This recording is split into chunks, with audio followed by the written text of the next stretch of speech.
for you.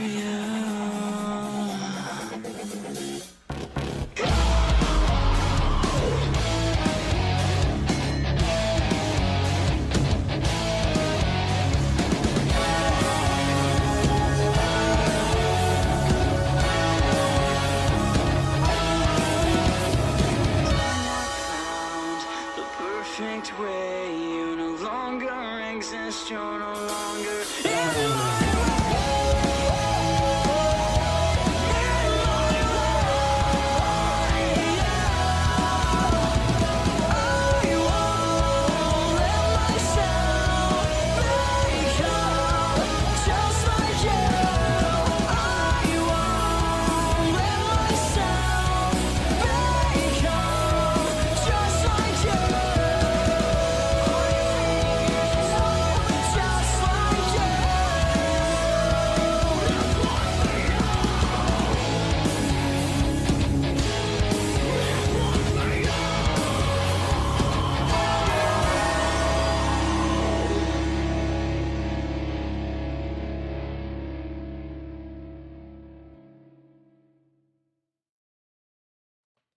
Welcome to Season 10 of AfterMat, your source for WWE PLE recaps.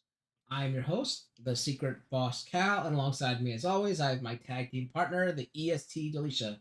Delisha, 10 years! Welcome back. We've been doing this for quite some time now. I know, it doesn't feel that long.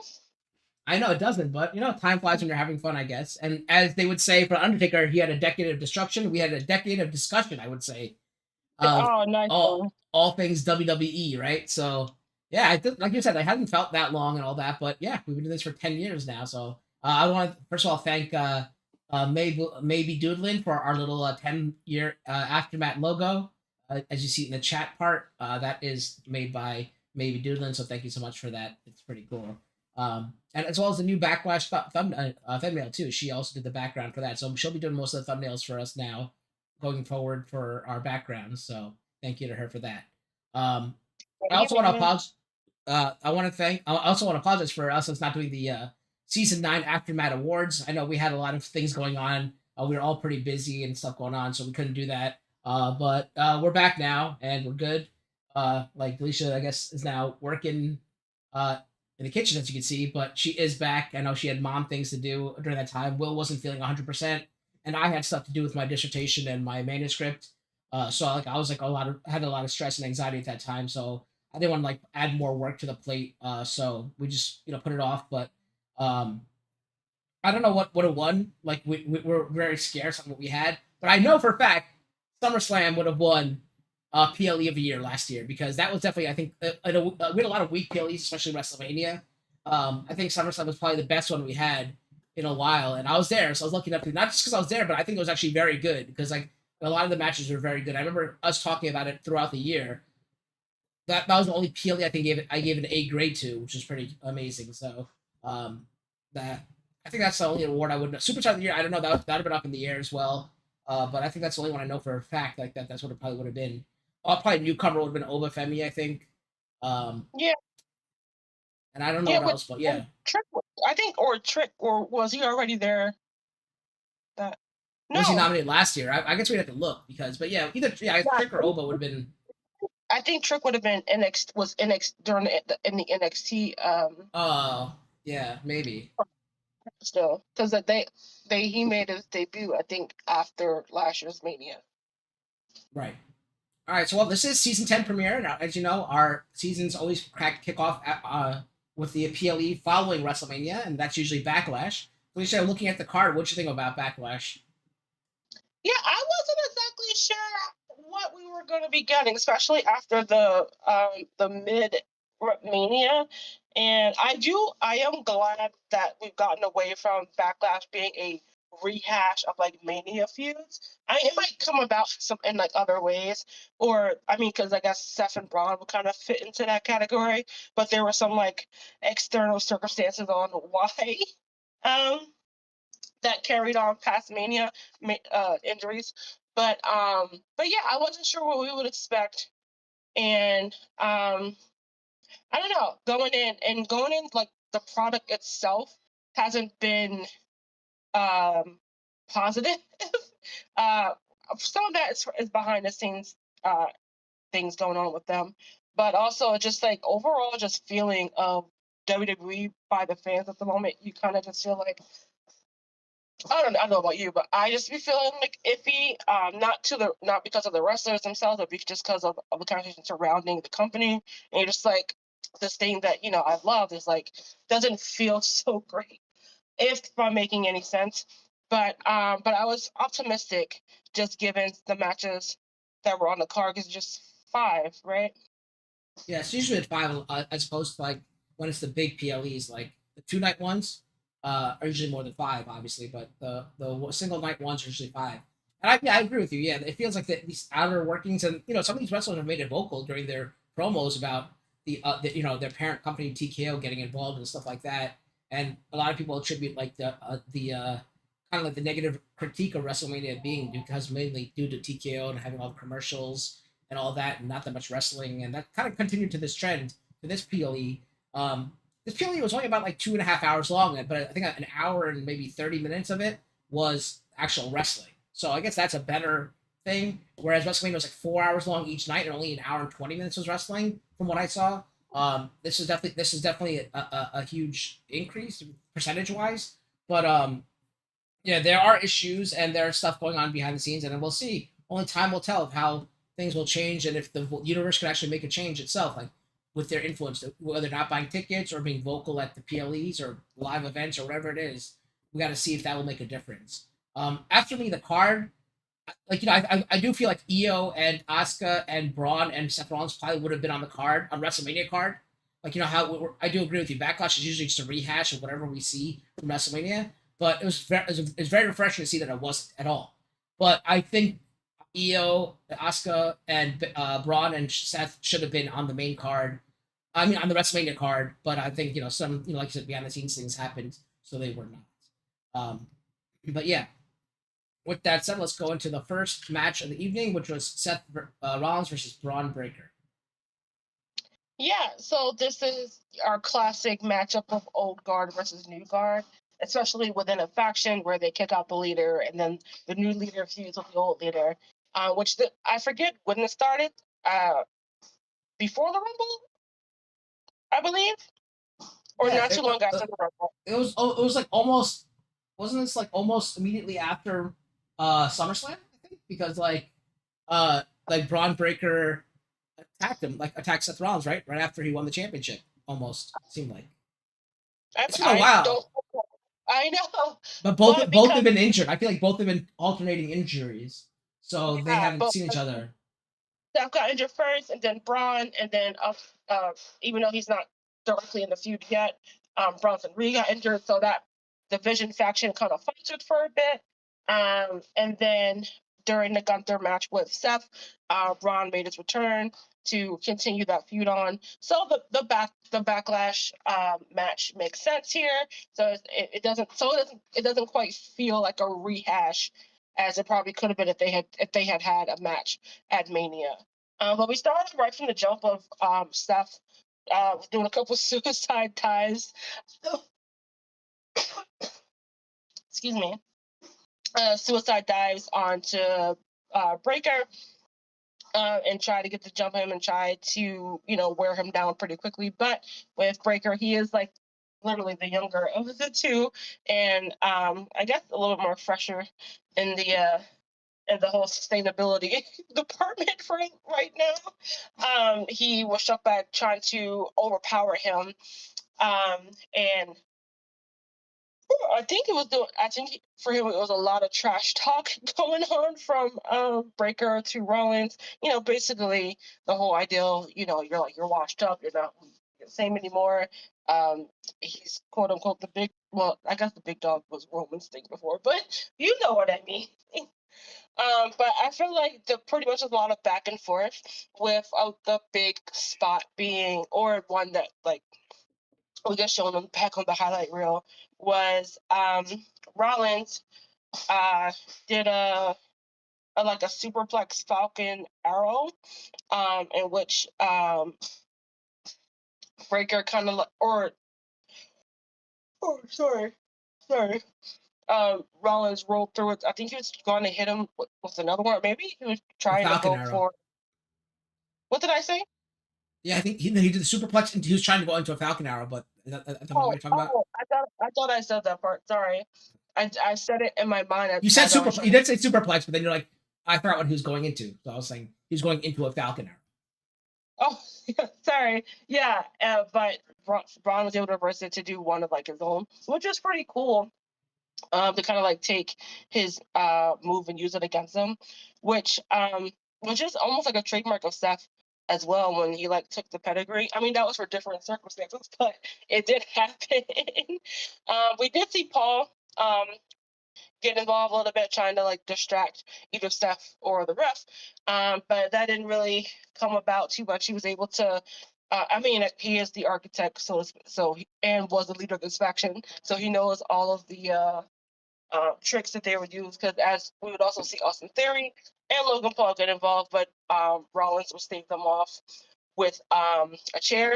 However, because of that, it did distract him enough for Breaker to like recover or gain some sense that he hit him with the spear, or the diving spear, I guess you could say, and was able to get the win over Steph, which actually I thought that Steph was going to get the win because this is like the returning Rollins, um, and to like probably I figured we would probably jumpstart and do a little bit more with them too, on to like I guess Money in the Bank is the next one I think, or Clash in Italy, one of the Clash two in Italy, is yeah. next. Money in and the and Bank is until like September or something. I think now they changed it, oh okay, right. something like that. Something like I Um, forgot exactly. or I thought something would happen that Seth would be able to get the win, but shocking, and I like a good shock. Uh, Breaker did get the win. I do think it was a great opening match to get the crowd hyped up, and both of them are supremely talented. That you didn't think they were going to put on a bad match. But what about you, Kyle? Did you enjoy the match? Did you think Braun going over Seth was the right move at this stage in their feud? And do you think we're going to see it continue a little bit? Yeah. So what I think is going to happen is, well, first of all, for the match, it was a good match, but it was also very sloppy. There was a lot of mistakes. Like there were a lot of botched moves, especially by Seth. I don't know if it's because he's getting older or if it could be Braun's inexperience. Like, because there's a lot of chain moves, right? Where Braun did the Frankensteiner off the top, and um, Seth was supposed to land on his feet, but he didn't. He kind of like stumbled. And then another one where they did like it was supposed to turn into a back body drop, into a pedigree, into a reversal or whatever, and like they both just fell, and then like Braun stormed onto him and started punching Seth because like of the botch there too. So it was pretty sloppy, the match, but other than that, it was a good match. I do like that the Vision got involved, and that allowed Braun to win. Because yes, I do believe, to answer your question, this is going to continue, and I feel like Seth is gonna say you can't win without the Vision. Like, you're trying to be me, but the difference is like I won without the Vision, you can't. And then they'll probably make it into like a steel cage match or a Hell in a Cell or something, kind of that sort. Come like SummerSlam or something like that, because I think it's gonna be like Clash in Italy, then it's gonna be the Saudi Arabia one, and then it's gonna be SummerSlam. So maybe you can go back and forth for a while or something like that. Because originally I just had it that the next PLE we're covering is SummerSlam, but then they announced today or something, or yesterday, that Clash in Italy is gonna be coming up in between. So then I can scramble and redo the graphics for today's stream. But yeah, I do think it's going to continue, and eventually Seth's going to say you can't win without the Vision, like I could. And they're always going to be they're always going to be like your crutch or something like that. He's going to say that, and so it's going to be a steel cage or Hell in a Cell match to finish the feud. And I think Braun should be. I like that Braun won, and now Seth can say, "Listen, you only won because of the Shield. Oh, not the Shield, because of the Vision." And eventually, like, it's going to turn into like, uh maybe Seth will win the next one or whatever without the Vision. Um, like maybe it'll be in Hell in a Cell or Steel Cage, and Seth will win. But then Braun will say, "I want one more shot at it." Whatever, no holds bar, whatever. I don't know, whatever they'll say. They'll make it a 1v1, like no one else involved. If someone else gets involved, like they get fired or something. I don't know what it is, but they'll do something like that. And yeah, and that's how I think that's how it's gonna end the feud. But yeah, I think Braun should be put over ultimately. I think another thing they could do is they can have like if anyone interferes, they're going to be fired from the WWE, but have another masked man come in and do it, right? I know we're getting a lot of Okay. masked men lately, but Braun could be like, "Hey, listen, like it wasn't me. Like I didn't do it. Like they can Yeah. show like Or Austin, or show Austin. I was gonna say, or specifically say anyone from the Vision, and then it could just be someone that they haven't, Yeah, put in the Vision. yeah, something like that. Where I think eventually that's how it's going to go, and that's how it should go. The next match was for the U.S. Championship, featuring the United States Champion Trick Williams against Sami Zayn.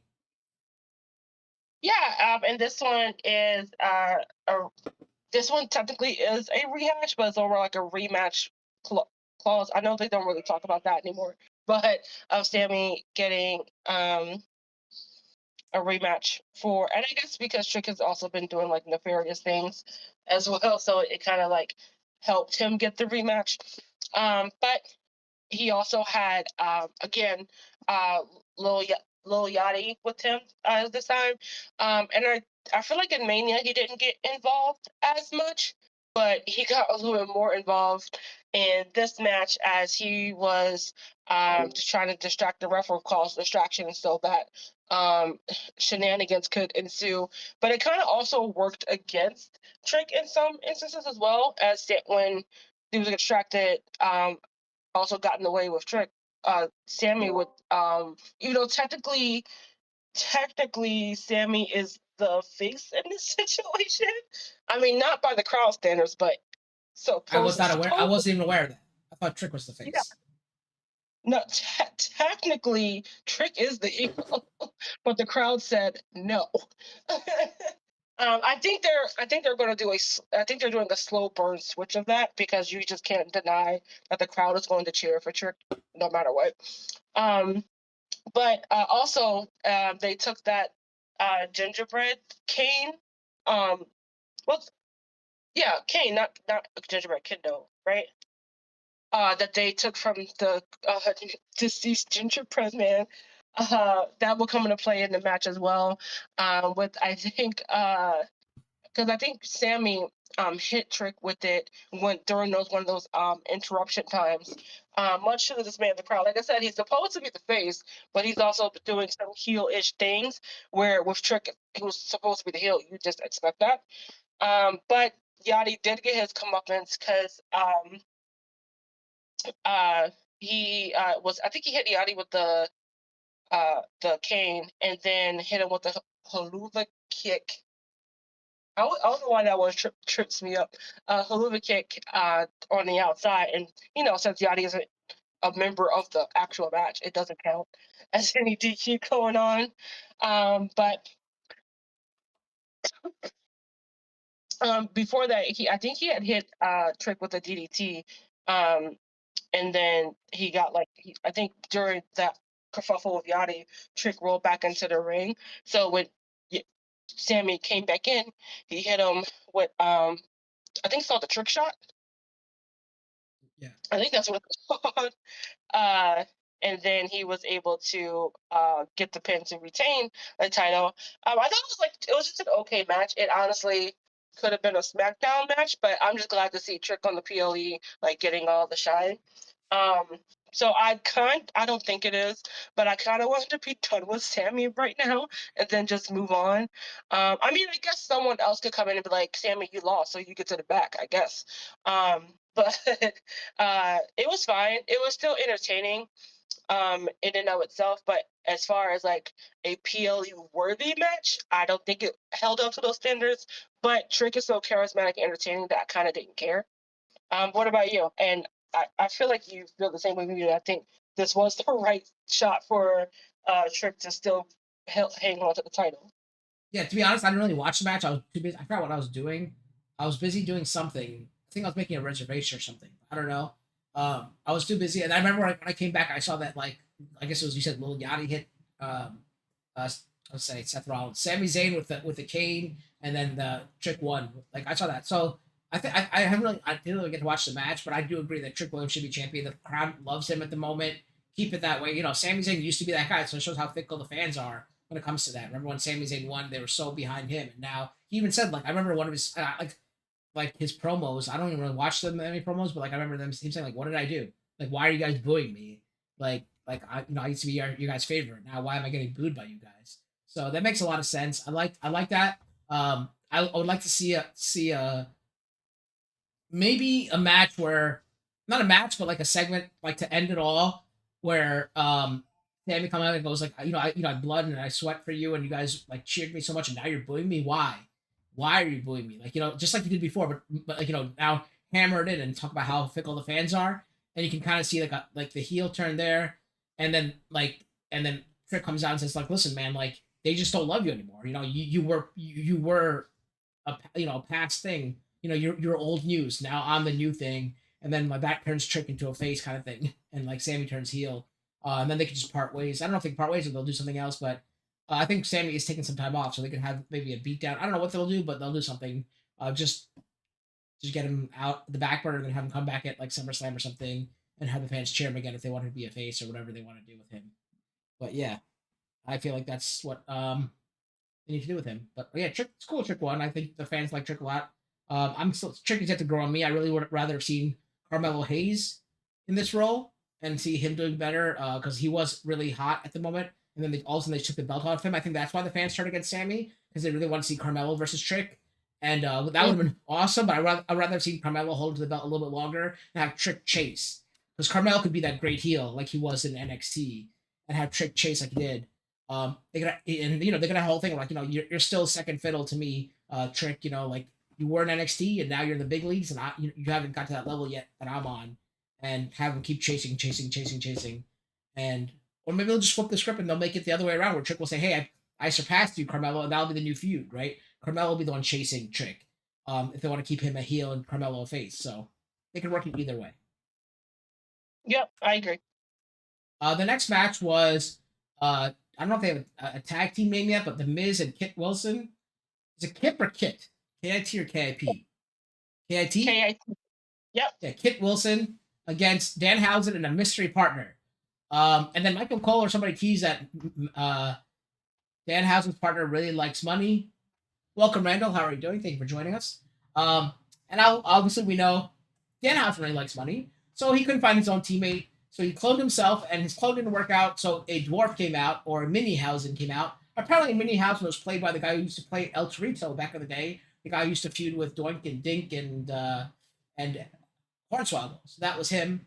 But yeah, so Minihausen was Danhausen's teammate. He started the match and got ridiculed a lot. And then I think Kit Wilson kicked him out of the ring, or was it Miz? One of them kicked him out of the ring. And then he came back into the. I think that's when Danhausen went to go check on him outside the ring, and Miz and Kit hit Danhausen into the steel turnbuckle on the outside and knocked him out, which forced Minihausen back into the ring to start the match. And they kind of dominated him for a little bit, but then Minihausen got all his moves in, such as like a bunch of Hurricane Ranas. What do you call those things? Like those flying dragon scissors or whatever you call those moves. I forgot what they're called. Leg drags or whatever they're called. And a bunch of other moves, some of those suicide dives and stuff like that. It was pretty cool. But eventually, Kit Wilson and Miz were able to come to the match, start dominating Minihausen. Eventually, Minihausen was able to hit a moonsault and was able to tag in Danhausen. Danhausen came and started cleaning house, but he was tired because I don't know why he got tired. He hit a bunch of these corner, what do you call those? The hoe train that Godfather used to do, or stinger splashes, whatever you want to call them.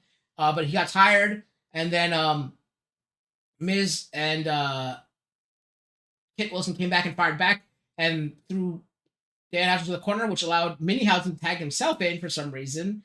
And after that, they wrestled for a little bit more, and then Kit Wilson chased, and I think Minihausen was able to tag Danhausen in one more time after a suicide dive to the outside. And then Kit Wilson chased Minihausen back to the clone machine and locked him in. The clone machine went off again, and then a bunch of more Minihausens came out. I mean, like 6 more came out. They all chased Kit Wilson back to the ring and caused havoc around the ring. Eventually, Miz on the outside. Kit Wilson got back into the ring because he was a legal man. Minihausen on the outside. Miz went to use the fire extinguisher on Minihausen, but it wouldn't work because he was cursed. So he tried to look at it, see what's wrong, and it got himself.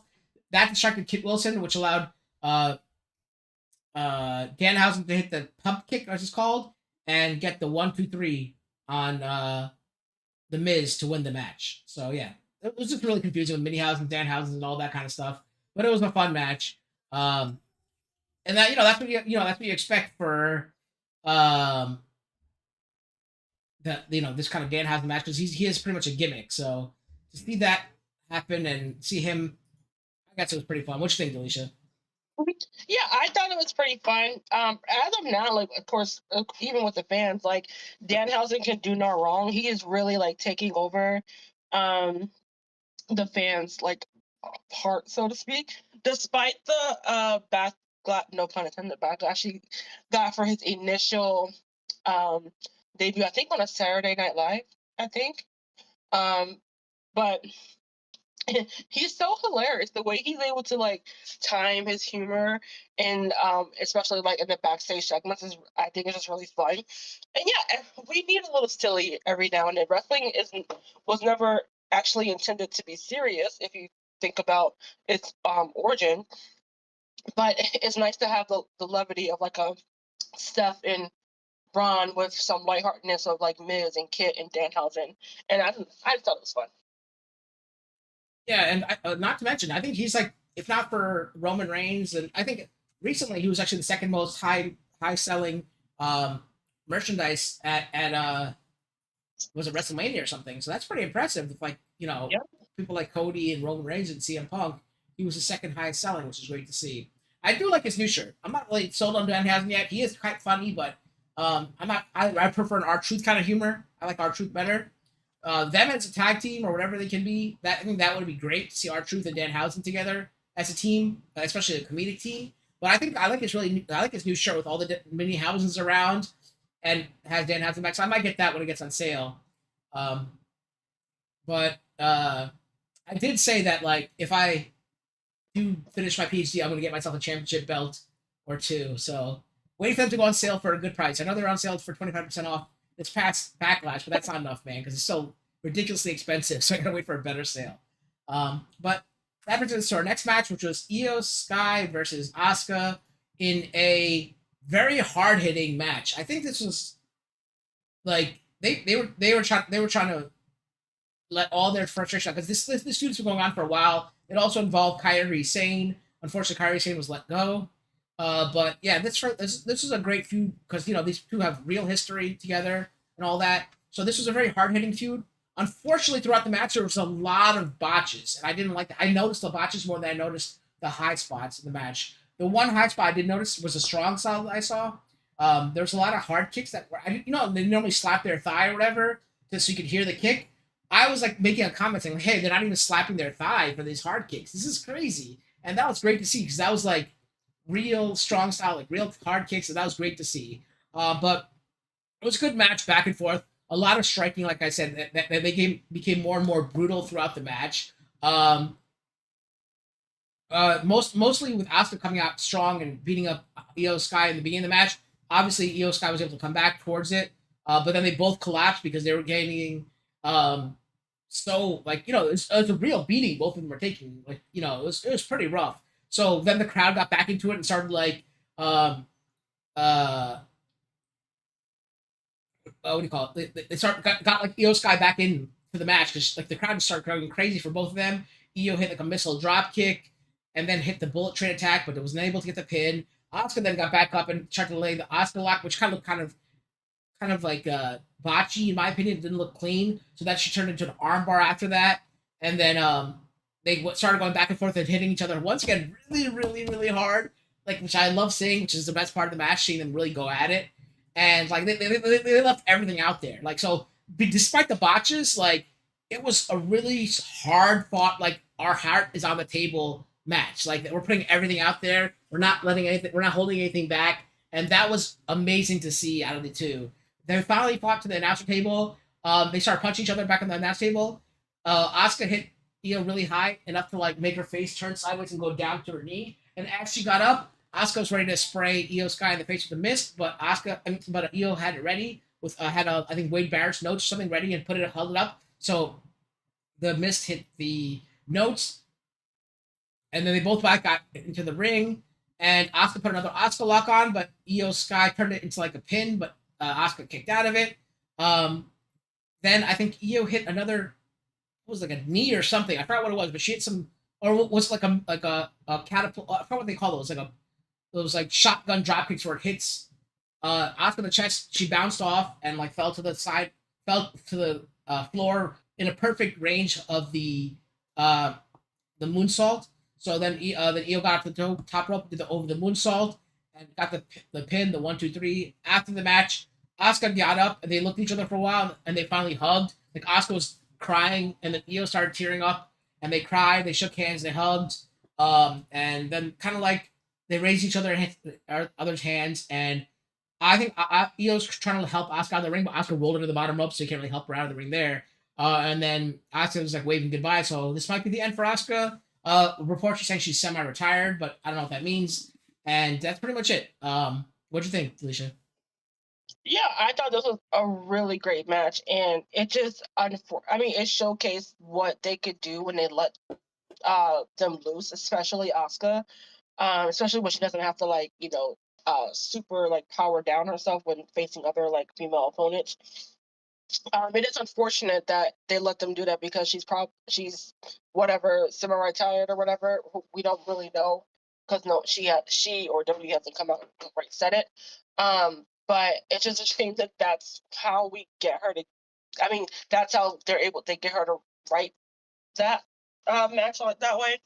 Because it really reminded me of like 2016, 2017 Asuka from NXT, who was so dominant, and we never really got to see her do that on the main roster. I thought we were getting to that when she, when heel and they were having that that feud with and I thought possibly if they weren't going to let her get the main title, even the one of the mid card titles would have been cool or be great for her to get. But as of now, that isn't happening. So it's kind of like bittersweet to see such a great match and then to learn that might be the last time we see her for a while, if again in the WWE ring. Yeah, Randall said he did notice a few of the botches, but he really likes seeing it come full circle. That was a great match overall, and I agree with him. It was a very good match overall. It did definitely bring their storyline full circle, which is great to see. And like I said, the hard hitting was great as well. The next thing that happened was John Cena came out. It's like seeing like in those like movies and stuff or old time things where you see like a washed up celebrity being milked for every single cent they have left. Granted, John Cena's not washed up. He's still one of the most popular people in the world. But it's just that's what I compare it to. Like, just let the man rest. No, because ticket sales are bad because you're just terrible TKO. So you need John Cena there to come save you and bail you out. It doesn't always work in most cases, but he did help out ticket sales as ticket sales did rise once they found out that he was technically hosting again, but he wasn't really hosting. He came out to announce that there would be and like I could see like pain in his face, like when he's announcing, he's like, "Yeah, we're gonna have a John Cena Classic or whatever with a John Cena Championship and whatever." Like I feel like he didn't want to announce it, but basically it's gonna be like an Owen Hart type tournament or Mae Young tournament that they have, the ultimate winner is decided by the fans. The fans are gonna vote who they feel deserves the John Cena Championship. Could even be a loser that wins it, but yeah. So I don't see the point of the tournament or whatever if the loser is gonna win the John Cena Championship. But I don't know. What do you think about that announcement, Alicia? About the same. I thought before the championship part, I thought it would just be like a showcasing that he mentioned, like they did with the at the main event, and I thought that would be cool to showcase more of the talent from NXT, probably maybe Evolve and maybe AAA as well. Like I thought that aspect would just be fun. For a nice little, I guess maybe summer or fall tournament, which would have been just fun to see. And then he announced about that championship. I was like, oh my gosh, we don't need another belt. It was fun. It was actually one of the gripes of like AEW for a while, is that they have like so many belts. But I was like, we don't need this. And I feel like that winner, so to speak, it won't really mean anything, honestly. But I don't know. They could use it for something. But now I feel like the only way I can accept it. The only way I can accept it is if the belt is kind of like that the Saudi belt that's only given out at the event, then taken back, and you just get like a ring to like set like to me. It's like I hope it's not defended. Like I hope it's not won and defended. I hope it's just given out like as a ceremonial thing to you. Like when any sports franchise wins a championship, like they have a WWE belt version of it, they give to them. Like I hope it's that same way where they just get it and then like that's it. They don't defend it. Like it's just the next year someone else gets it. Kind of like how Liv Morgan and Cody won the first year. They didn't get to keep the belts; they're put away, but they got to keep a ring for the occasion. And then this year, Stephanie and I think Seth Rollins or whatever won. So they should do the same thing for that. That makes sense to me. More sense. I can't guarantee that's what's going to happen, but that's what I hope happens.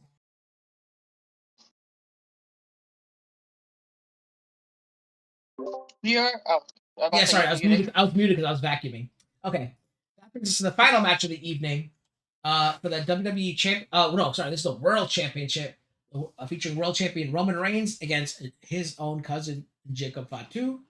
This was pretty much a hard hitting match. Also, not as hard hitting as the women that preceded this because they actually went after each other. This was more hard hitting wrestling wise. But yeah, Jacob Fatu came right at Roman Reigns the entire match and didn't let up. He very quickly went for that Tongan death grip, which I guess is his new move. Roman Reigns was able to survive that initial attack that Jacob laid out, but he did take a lot of damage. You can see he was trying to sell it. Then he was able to counter eventually with a Superman punch, but Jacob Fatu was unfazed by it as he kicked out at 1. The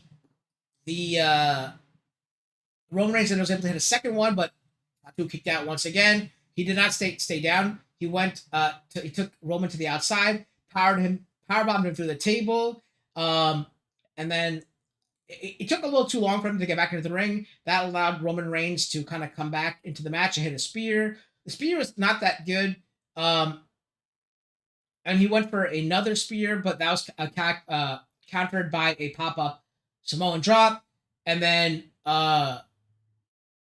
Fatu went for his what was like the springboard moonsault that he does. However, Roman kicked out and went for the pin, and Roman kicked out at 2 3/4 or 2 9/10. Very close kick out at the end, and then Fatu hit the Tongan death grip, but Roman gouged Fatu's eyes and broke the hold and knocked the referee down. However, this was one of the stronger referees because he wasn't knocked down immediately. He was able to still, you could kind of think he was just kind of selling it, but looking at the action, selling it, looking at the action. But the referee eventually got up.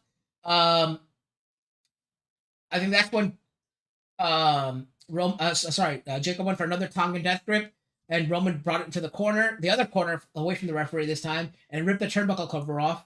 As the turnbuckle corners ripped off, the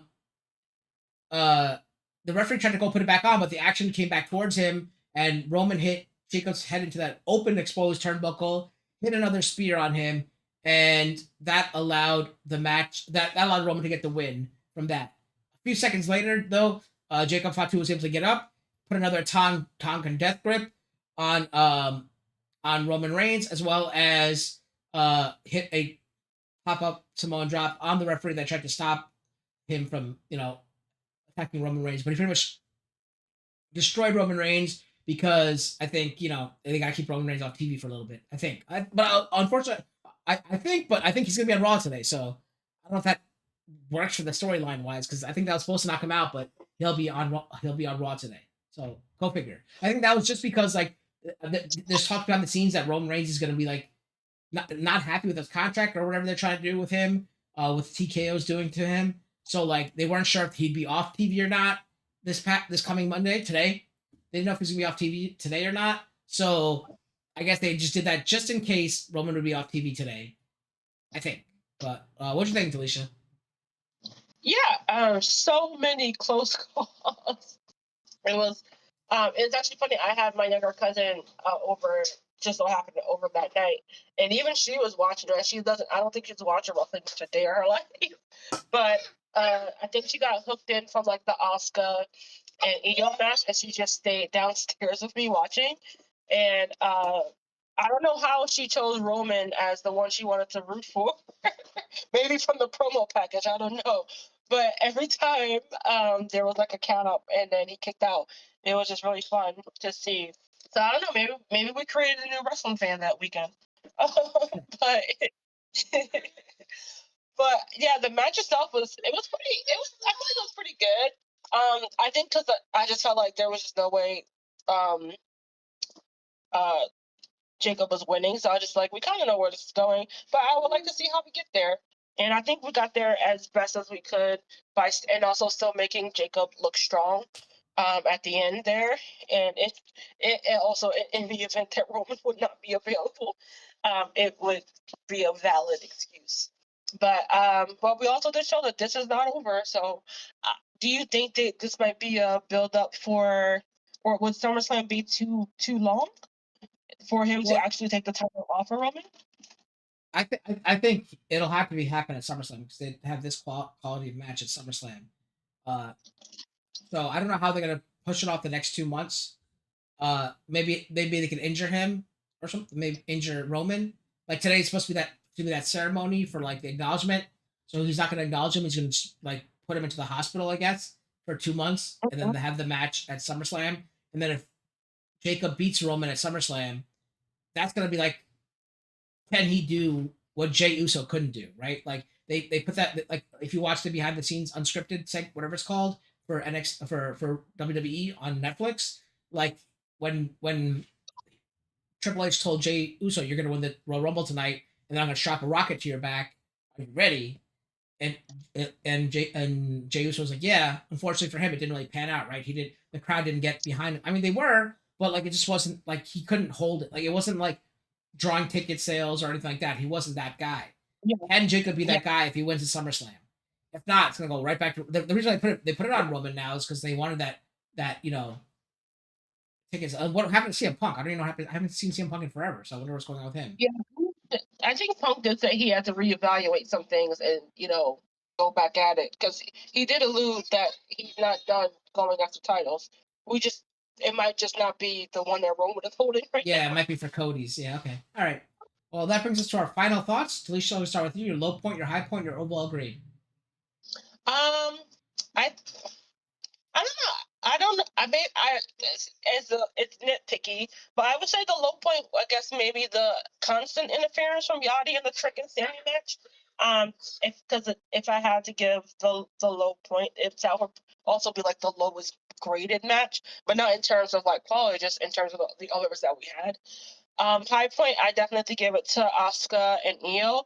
I mean, I guess yeah, you could say there's a little emotional weight behind that with the whole concerning Asuka's career with WWE. Um, so I don't know if that might play a factor in, but it was a really great match. And overall, I think I'm gonna give this a solid B. I feel like we had some pretty solid matches, even though some of them were a little bit of rehash, or some of them could have been still on the two live shows throughout the week. But overall, quality of wrestling, entertainment, keeping you engaged, I think they did a much better job than they did with Mania. Yeah, for me, my low point was probably I would say, unfortunately, the Trick and Sammy match. I didn't really watch it, so the only reason why I'm saying that is because it didn't give me the interest to watch it. I feel like the story build up for me didn't really. So it's not really the match itself, but just that storyline itself. It doesn't make me want to watch the match. The high point is definitely Asuka and Io. Though, despite all those botches that there were, and there were a few, they really went all out there. Like they put it all out there, and it was great to see them being like strong style, really going at it, hitting each other like hard, and like that passion at the end, of the emotion and all that. That was great to see. Overall grade, I'll probably give it a B minus. Like I said, like it was a good overall PLE. I didn't really care much for the Sami Zayn match, and then the botches are also took away from me, but it's still a great card. Card wise, I didn't really care, but it was fun.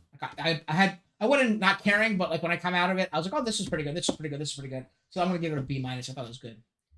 Delisha, any other announcements to make before we go? No, No updates or anything. not at this time. Okay, so as you know, her information is down below. You can always check her out. Check out our old videos and stuff on here on YouTube, and you can see her Instagram as well. As for me, the next time you'll see us here is at after Clash in Italy, and I believe Clash in Italy is the first PLE in a while. That's not a 2-night event. That will be held on Sunday. Now I don't know if they mean that Sunday Italy time or Sunday our time. But I think that's not Memorial Day weekend because there's no Memorial Day weekend is a weekend prior to that. So I don't know why they're doing it on Sunday. It's kind of weird, but it's on Sunday. Also, for us, wouldn't it still be in the early afternoon? Yeah, it's gonna be early afternoon for us, but that's kind of just weird that they're doing it on Sunday as opposed to Saturday. Why? I don't know why. But that's what's happening. It's gonna be on Sunday, and the day after will be us and AfterMat at our normal scheduled time. So until then, remember, you guys are all idiots, and the secret boss is always right. Until next time, we'll see you guys later.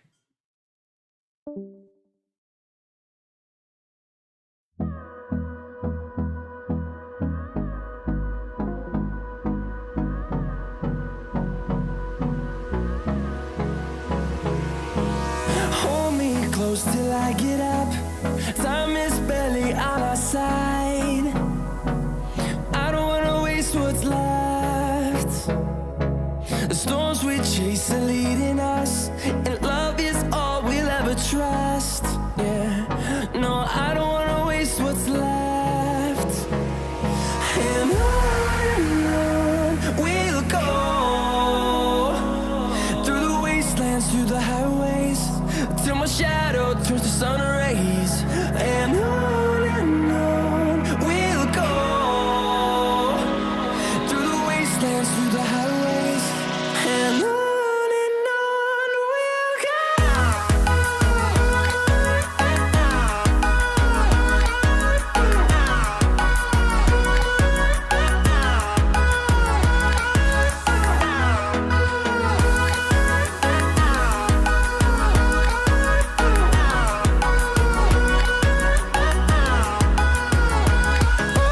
On we'll go, finding life along the way, melodies we haven't played. No, I don't want no rest, echoing around these walls, fighting to create a song. I don't wanna miss a beat. And on we'll go, through the wastelands, through the highways, till my shadow turns to sun rays. And on we'll go, through the wastelands, through the highways, and on we'll go.